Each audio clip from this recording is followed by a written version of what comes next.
The pride, passion, and pageantry of college football lives here. This is the Paul Feinbaum Show Hour 1 podcast.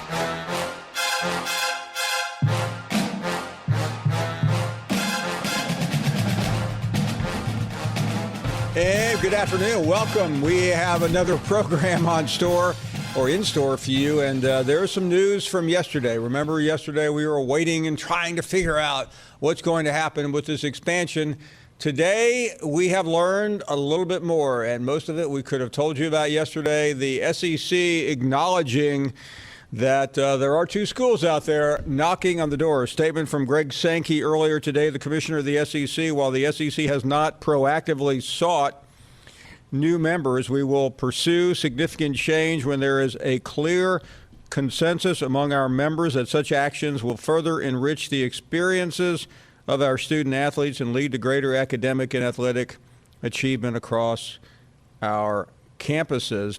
The presidents and chancellors of the SEC, in their capacity as the conference's chief executive officers, will consider these requests in the near future per the bylaws of the SEC. So that is where we are right now in relation to Texas and Oklahoma. The headlines across the country are pretty obvious. What does it all mean? And that is what we are going to continue to spend a great deal of time this afternoon. Meanwhile, the Pac-12 and its new commissioner saying we're open for business, but we're not going around poaching anyone. George Kliavkoff, he is the new commissioner, saying we will not poach anyone. Well, does that mean someone may not be poaching you? As we were going off the air yesterday, Jim Sterk resigned at the University of Missouri, catching many people by surprise. What's behind the sudden resignation? We'll try to get to that a little bit later in the program. So quite a few ADs there since Mike Alden stepped down. Max Rhodes bailed out to go to Baylor. Remember Joe Castiglione? You know where he is right now? He's at the University of Oklahoma. So what are we going to deal with today? We're going to talk about a lot of these issues that we've been talking about here really since last Wednesday, almost a week ago. We'll talk to a number of key guests. Dave Matter on the resignation of Sterk. Steve Berkowitz, top writer for USA Today. Nate Oates. We'll get his take on not only his the draft coming up this week and his basketball season, but what about some new neighbors? Jackie Sherrill knows just a little bit about this subject. He's a former athletic director and head football coach at A&M. He also coached at Mississippi State. Andy Staples from The Athletic and Brady McCullough from the Los Angeles Times. He covers the college football world. So that's where we are. Just another quiet, late July day. Thanks for being a part of the program. It's great to be here, and let's get some phone calls here at 855-242-7285. We start with James, who, hold on, I keep forgetting I'm not supposed to do that. So we start with James in San Antonio. James, go right ahead. Hey, Paul, thanks for taking the call. Thank you. I'm just curious, how much of this move for Texas and OU going to the SEC do you think is recruiting motivated, seeing the success A&M has had on the trail?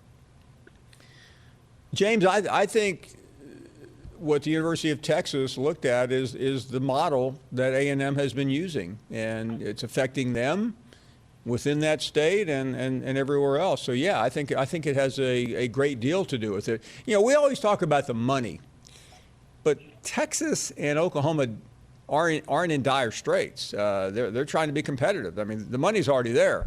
Yeah, they'll make a lot more money, and everybody will make more money. But ultimately, it comes down to recruiting. I couldn't agree more. Okay, that's what I thought too. I think that was a much bigger motivator than the money. They saw an opportunity and wanted to take advantage of it. Yeah, I mean, when you're rich, you do want to get richer. But if you're rich and you're not competing very well, you've got to figure out another way to deal with it. Hey, thank you for the call. Appreciate it. Let's go to John. Thank you. Yeah, you bet. John in Louisville, you're on the air. Hey, John.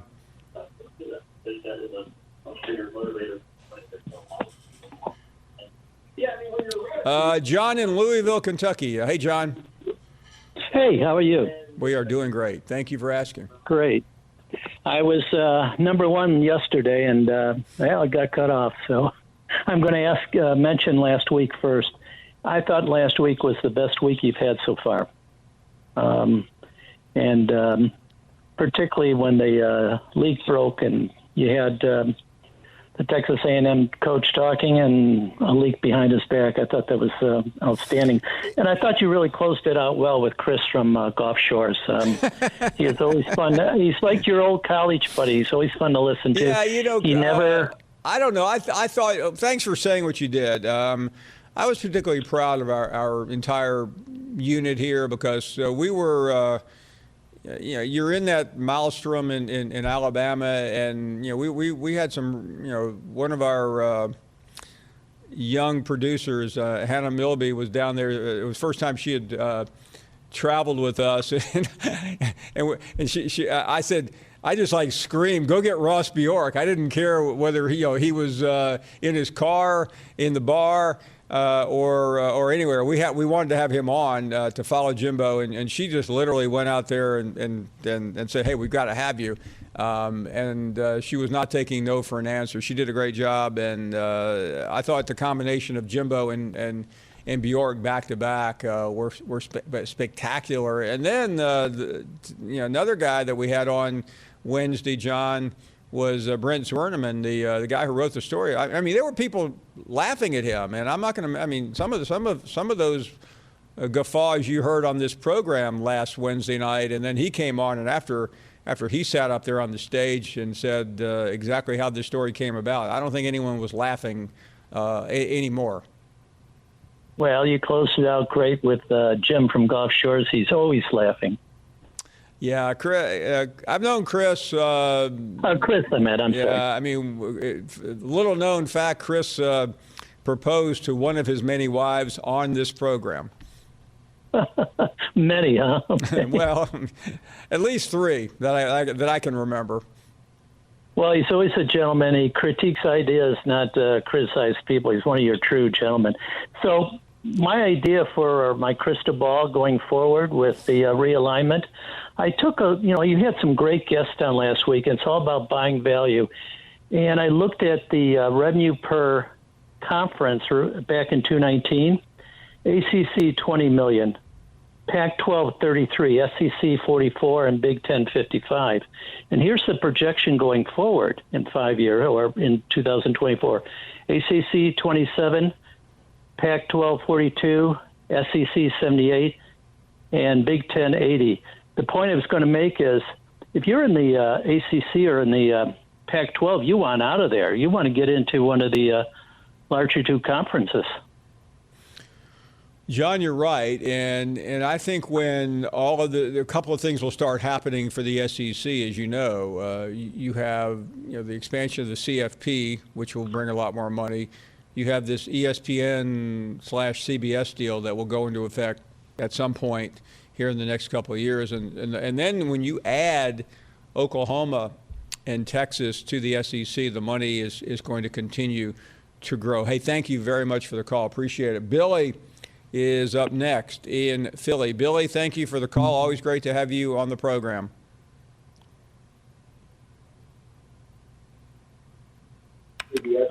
Hey, Billy. Yeah, I'm here. Yeah, go right ahead. Yeah, let me say one thing before you go. We're dealing with a few little gremlins, so it's going to take a little bit longer when we get to you on the phones than it would normally, but that will be rectified. Billy, thank you. If you don't drop me, I won't quit. Well, you're here. Nobody's touching this call. Okay, thank you. Billy, it's all yours. Go right ahead. Paul? Yes. This is Billy from Philly. And I'm calling to ask you to talk a little bit more about the chart you put up at the beginning of yesterday's show about the history of the Southwest Conference. When I was a boy, I wanted to be Doak Walker. Then I wanted to be Kyle Rote. I think that people today don't realize how mighty that conference once was. And its fall from grace, which you listed, in the yesterday's show, is worth, I think, more time than you were able to give it yesterday. Yeah, there are a lot of reasons. You're right. I mean, the Southwest Conference had some legendary players over the years, and you mentioned some of the most famous. But, what ultimately did the Southwest Conference in was the SMU scandal in the mid to late 80s. It just wrecked the conference. It had such a bad reputation. When SMU was given the death penalty, it's only happened once. Probably never happen again. And it crumbled. And, Arkansas fled, others fled, and here we are again, Texas and Oklahoma. Yeah, well, I didn't realize it was that powerful, that defeat. But the victory for the SEC, and we spent a lot of time, patting ourselves on the back, is really astounding. I mean, Florida's rich, Georgia's rich, Texas is rich. The guts of the SEC has no people and it has no money. But they're good at what they want to be good at, and they have won a long, long battle to get respect from the rest of the world. They've been, talked down by the press in the North. They beat the best from California, the best from Ohio, the best from Pittsburgh, Pennsylvania, the best from Virginia. It has just been heroic. I mean, this is an amazing resolution to a long history of patient perseverance. This is an underdog conference, and they've shown the world just how good they really are if you stick to your knitting. Billy, thank you. It's always great to talk to you. We will take a break. More to come on this program. A lot to do today. We'll find out what's happening at Mizzou in a minute. Why did the athletic director on the eve of the college football season suddenly step down? A lot of speculation about that, and we'll get to it right after this. You're listening to the Paul Feinbaum Show podcast.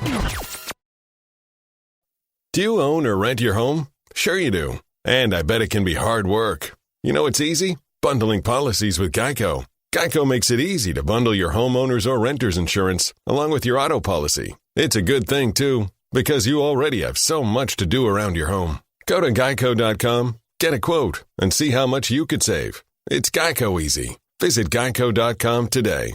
That's geico.com. Perfecting the game takes more time than learning the rules, and a good coach can train you beyond the fundamentals, augment your strengths, and take your game to the next level. The same goes for writing. Grammarly Premium is your guide to not only avoiding basic mistakes, but also helps you save time and be more productive in your everyday work. Grammarly Premium gives you real-time suggestions on emails, messages, presentations, and more. Instead of double-checking yourself or even starting over completely, you'll improve your writing and save time as you go. The free version of Grammarly saves you from embarrassing basic spelling, grammar, and punctuation mistakes. And with Grammarly Premium's advanced time-saving features, you can write more clearly and efficiently. Streamline your workflow with seamless integration into Google Docs, Microsoft Office, your browser, your phone, and more. Save time looking for the right words with vocabulary suggestions. And get straight to the point with clarity suggestions that eliminate unnecessary words and phrases. Save time and write more confidently with Grammarly Premium. Get 20% off Grammarly Premium by signing up at Grammarly.com/podcast. That's 20% off at GRAMMARLY.com/podcast. Welcome all of you back here early in the program on. It's only Tuesday. I mean, it's just amazing how much goes on or has been going on since we came on the air a week ago in Birmingham. So we mentioned the story at the end of yesterday's program. Dave Matter breaking the story about Jim Sterk, the athletic director, leaving. For what reason, we don't know. But Dave joins us now, covers the University of Missouri. And Dave, thanks for being with us. Appreciate your time very, very much. Sterk, very quiet, has been there a couple of years, made some hires. What happened? Thanks for having me. He had 2 years left on his contract. I think it was becoming pretty clear there was not going to be an extension. From what I've gathered, just talking to people, and I tried to talk to Jim last night, and he said he wasn't ready to talk. I think instead of going into this new realm of college sports and the SEC with expansion, everything that's going on, it just feels like the university leadership, instead of having a lame duck AD, for the lack of a better term, this was a time for change. There's been some tension between the university leadership and Jim over the last couple years where you could kind of see some cracks in the foundation. And there is so much new stuff coming at these programs now, and they just felt like they needed some new leadership going forward.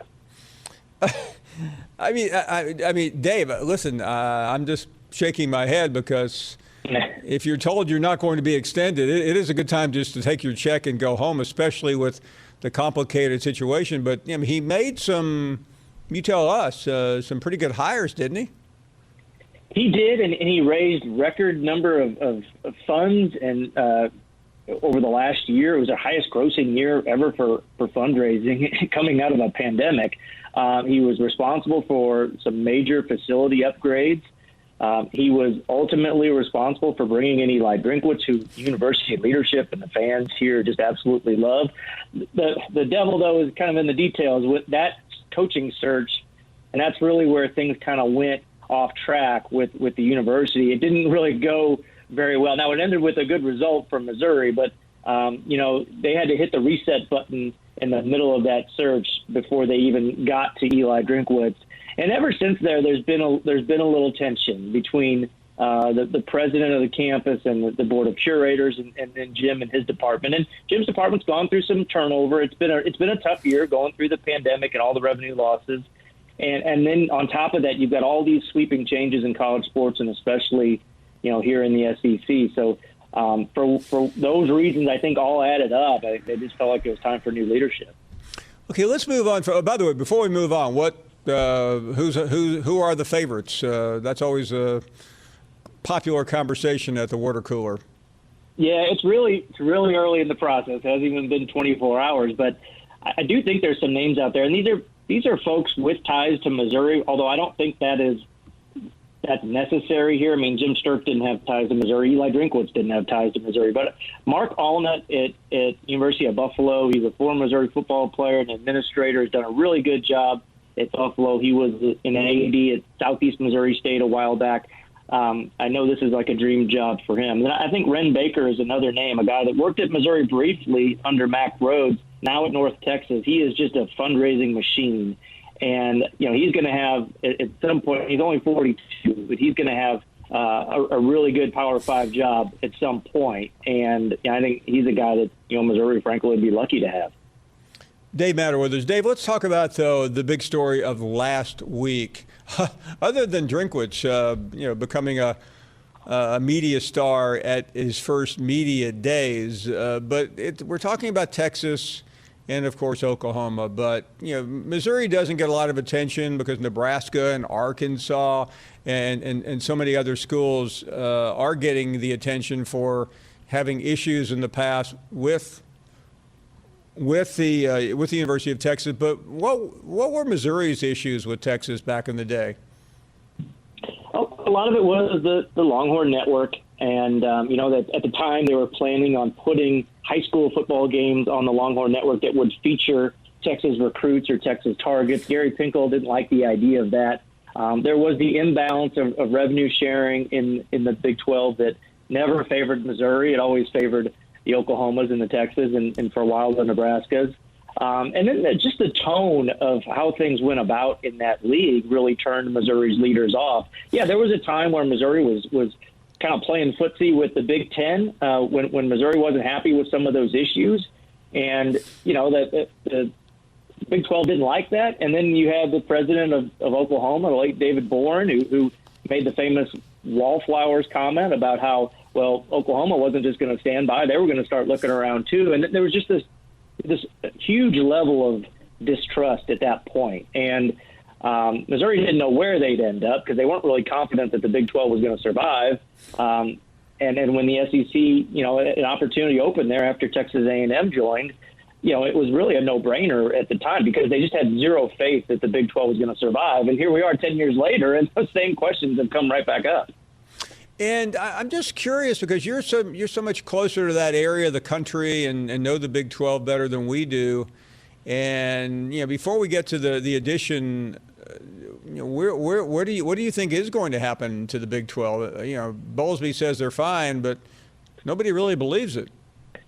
No, I don't either. I don't see any schools left that can really become an anchor for that league if it's going to be a power conference. I mean, Oklahoma State, they do a lot of good things. They from year to year, they have entertaining, competent football teams. Basketball is fine. Texas Tech every once in a while. Baylor just won the national championship in basketball. But if we're talking pure football, there's no football anchor there. So they can go out and poach some teams of the American Conference or the Mountain West or whoever. They can put together a league. I don't know if that would quantify as a power conference, though. I don't know if it would do enough as far as TV revenue to make it worthwhile. At the end of the day, it wouldn't surprise me if some of those schools do exactly what Missouri and Texas A&M and Colorado and Nebraska did a decade ago, and it was every man for himself at that point. And those schools were fortunate to find a landing spot. It would not surprise me at all if the same thing happens with schools like Kansas and Baylor and Texas Tech and Oklahoma State. Dave, we are really excited about the possibility of this, and sometimes we spend too much time looking at the top, what it means brand-wise. As somebody who covers Missouri, what does the addition of the University of Texas and Oklahoma mean to Mizzou? Personally, I like it because I think one thing that's been missing for Missouri is they just don't have natural rivals. And not to say Oklahoma on day one is going to be Missouri rival or Texas is, but there is much more familiarity with those teams. Trying to say that Missouri, South Carolina is some kind of rivalry. Jim Sturck stoked that one a little bit with Don Staley a few years ago. But as far as the sports across the league, that seemed a little manufactured, a little forced. Same thing with Missouri and Florida or Missouri and Tennessee or even Arkansas to some degree. At least with Oklahoma, they've played each other 90-something times. There's history there. It was usually in Oklahoma's favor. But at least a little more familiarity there. It's more proximity, too. I mean, it's tough on fans who want to go to road games, who are used to going to road games in the Big 12, to make that trip to Columbia, South Carolina, or Gainesville, Florida. And now at least you've got more manageable trips. So I do think that there's a real positive there. Is it going to make life tougher in football? Sure, no doubt about it. But, if we don't know what these schedules are going to look like, if you're just trading Oklahoma for Texas instead of playing Florida and Georgia, is that a net gain for Missouri? Maybe. We'll see. But I do think there's some positives. And just as somebody who lives in this part of the country, this part of the state, I do like it. I think it'd be nice to have a little bit more familiarity on Missouri's schedule. And finally, Missouri's in the East, which makes virtually no sense. Do you have any inkling on what this is all going to look like once the dust settles? Well, there's so many possibilities, and I do think it makes sense geographically. It makes sense logically. If you want to have two 8-team divisions, if you just throw Texas and Oklahoma in the West, and then swap out Alabama and Auburn, and then throw Missouri into the West, then it makes sense geographically. Now, and I think you restore most rivalries. Now LSU and Alabama would be in separate divisions. They could still play, but Alabama would still have Auburn. They would be in the same division now as Tennessee. Missouri gets to play Arkansas, get to play their old Big 12 friends, Oklahoma and Texas. A&M would be right there, be able to play Texas, assuming they want to. I think that makes sense. I see these pods, the 14 pods that people have thrown out there. I don't know how you figure out who plays in a championship game there without adding a semifinal game, which seems like a lot of football if you're talking about teams that are going to make the playoffs too. But they'll figure something out. It would be, I think, nice for Missouri eventually to maybe get, in a division that makes a little bit more sense geographically, so they're not having to go. And that's for the non-revenue teams too. I mean, that's costly and long weeks to heading out to Columbia, South Carolina all the time, in Gainesville, and those are really far trips when you're here in the middle of Missouri. Dave, you're a mild-mannered guy, but I can just sense you're making a lot of friends in Columbia, South Carolina this afternoon. Hey, thanks so much for dropping in. Always enjoy it, and look forward to seeing you soon. Thank you, Dave. Okay, thanks, Paul. Dave Matter covers Mizzou for the St. Louis Post-Dispatch with the news yesterday that Jim Sturck done at Mizzou. We'll talk more about what is happening on the more national, global, I should say, scene here with you, University of Texas and Oklahoma. Steve Berkowitz from USA Today with the big picture coming up next, right after this. You're listening to the Paul Feinbaum Show podcast. Math says when two great things come together, they make something even greater. For instance, 1 + 1 = 2. Simple, right? How about this? Trunk plus hot dog equals tailgate. Or turf plus dance floor equals end zone. And when you add friends plus football, it equals ESPN Fantasy Football. It's as simple as that. ESPN Fantasy Football with insights provided by IBM Watson. Sign up now at ESPN.com/fantasyfootball. We're back on the program. We'll continue this conversation with our next guest, Steve Berkowitz, the outstanding reporter for USA Today. Steve, always great to have you back on the program. And what a time. I've been reading you and your colleagues at USA Today trying to decipher and digest what has been happening in the SEC. Good afternoon. And just before we get deep into the weeds, your reaction to a rather crazy and insane 7 days. First of all, Paul, thanks a lot for having me on, and thanks, as always, for the kind words. I think, like most people, I suspect that people are sort of a little surprised by the timing of this. As in terms of just right now, I mean, in the wider picture, I'm not sure that folks, again, on the big picture, are surprised that Texas and Oklahoma, chose to make a move. I mean, this has been speculated about and talked about for quite a while, going back to when television networks declined to extend the television agreement with the Big 12. That was sort of the first kind of warning flare that there may be, that may be the kind of triggering thing that would make this happen sooner rather than later. Steve, I know in your reporting you've dealt with some numbers already, trying to crunch it, trying to figure out what it all means. So let's talk about that part of it, and just before we even get to what the new league could look like, what do you see, what do you hear, and sense the cost will be for Texas and Oklahoma to extricate themselves from the Big 12, assuming that the Big 12 is still breathing here in a couple of years? I mean, my presumption is that based on the requirements of the contracts, and the agreements among the schools, that this will cost, Texas and Oklahoma $70 to $80 million, if not more, each to extricate themselves from the league, and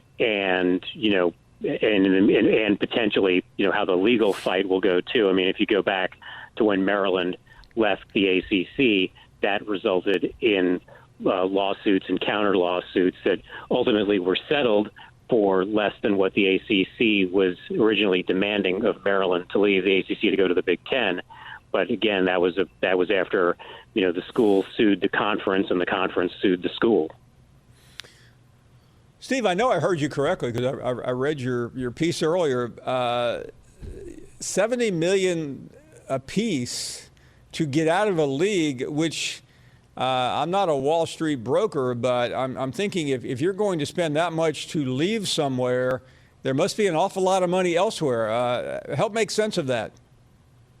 Well, I mean, the projection that I'd come up with in talking to folks and figuring based on available documents from the conferences, that if you assume that the college football playoff will be expanded sooner rather than later, and that Texas and Oklahoma will move to the SEC earlier than the end of the grant of rights period with the Big 12. So all this stuff is theoretically supposed to run through 24-25 with Texas and Oklahoma, and the football playoff is supposed to run through through 25-26 in the CFP.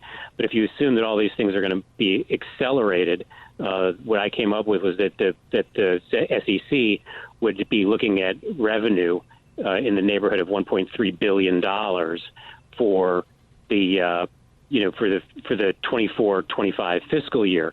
And if you then back out 10 to 15% of that total for the SEC to run its championships and pay staff and do stuff like that, then you divide that 14 ways and you come up with a number that's roughly double what Oklahoma and Texas are currently getting from their association from the Big 12. So, it may take them a while to recoup what they would have to pay to get out. But, in the long run, they would do much better. They would do better financially. And obviously this goes just beyond the money, but also the security of the league and, sort of your general positioning. And again, this is very similar to what happened and what went on with Rutgers in Maryland. It cost them quite a bit of money at the front end, but they were making a long-run play in terms of what the Big Ten was going to pay them over time compared to where they were previously. Steve, the $70 million is still a lot of money. What would preclude them from having to pay that money? Am I assuming that we need an implosion of the Big 12 for them to get out of it? Yeah, I mean, that is something that I have to admit that is not something that I am clear on myself.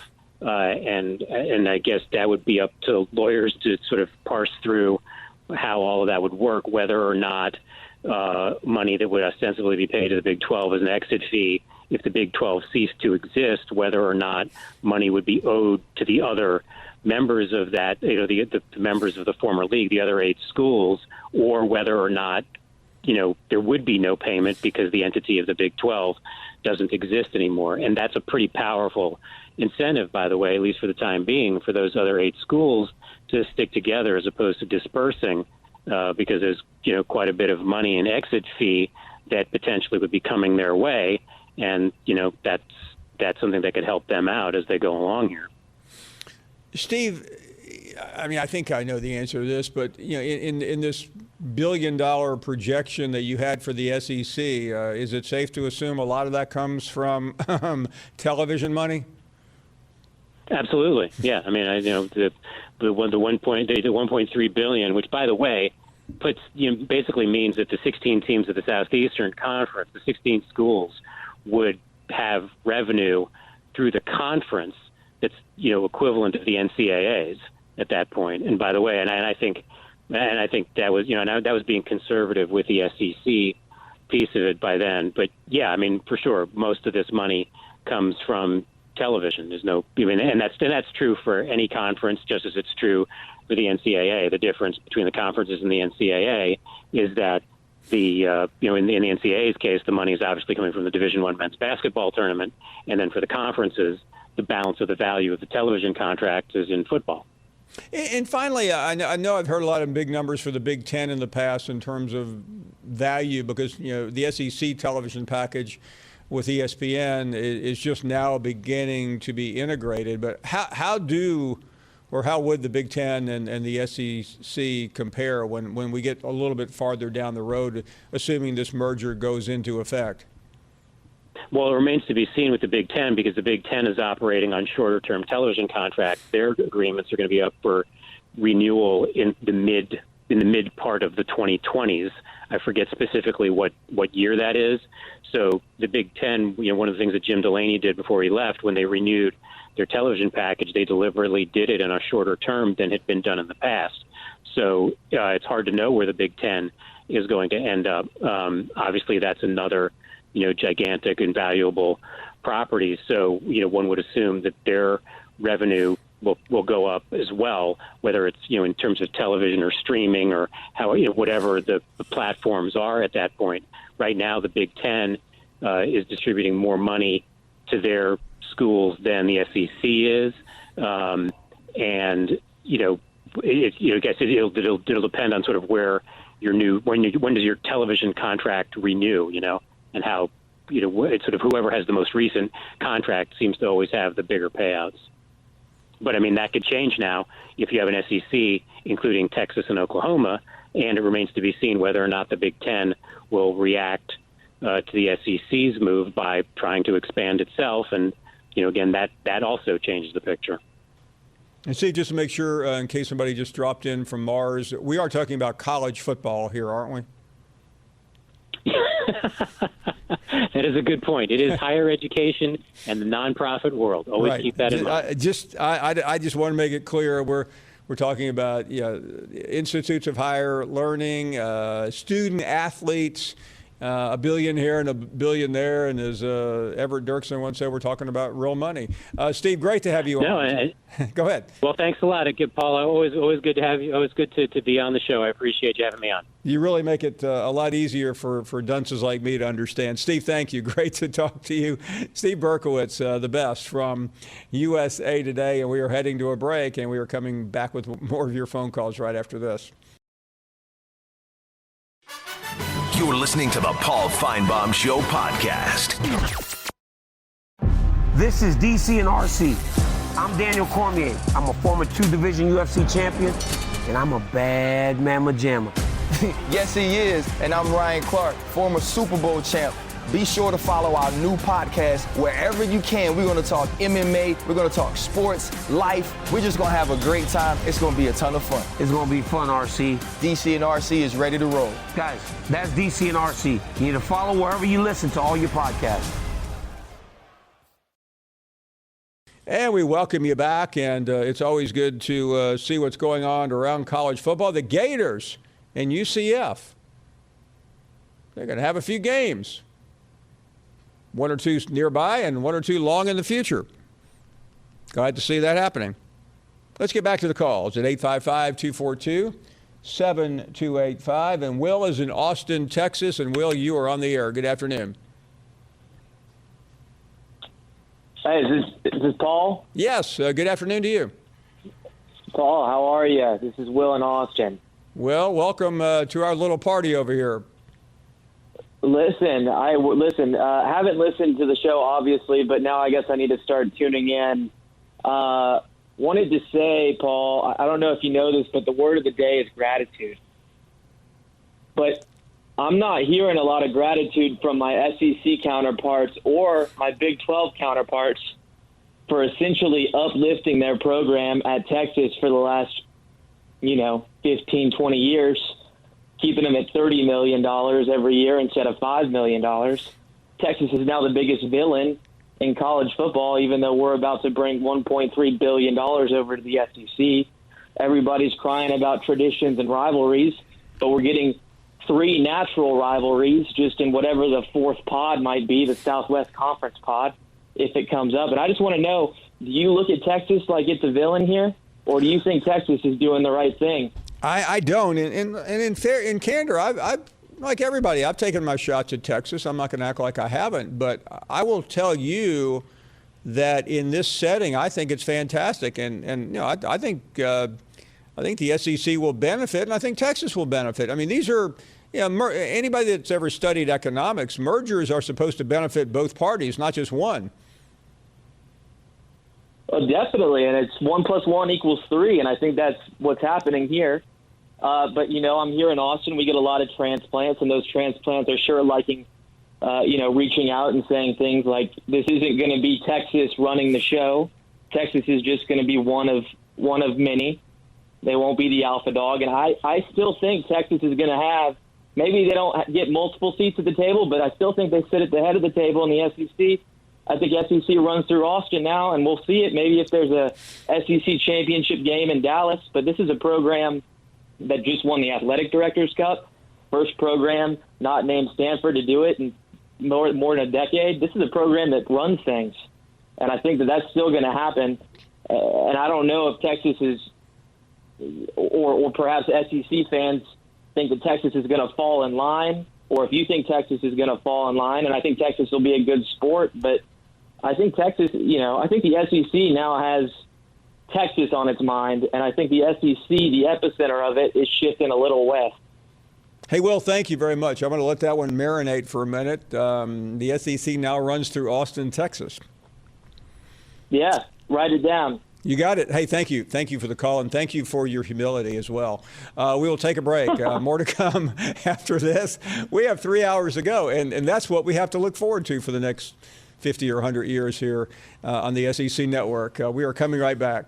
Do you own or rent your home? Sure you do. Fortunately, Geico makes it easy to bundle your home and car insurance. It's a good thing, too, because having a home is hard work. Go to geico.com, get a quote, and see how much you could save. Geico.com. Easy.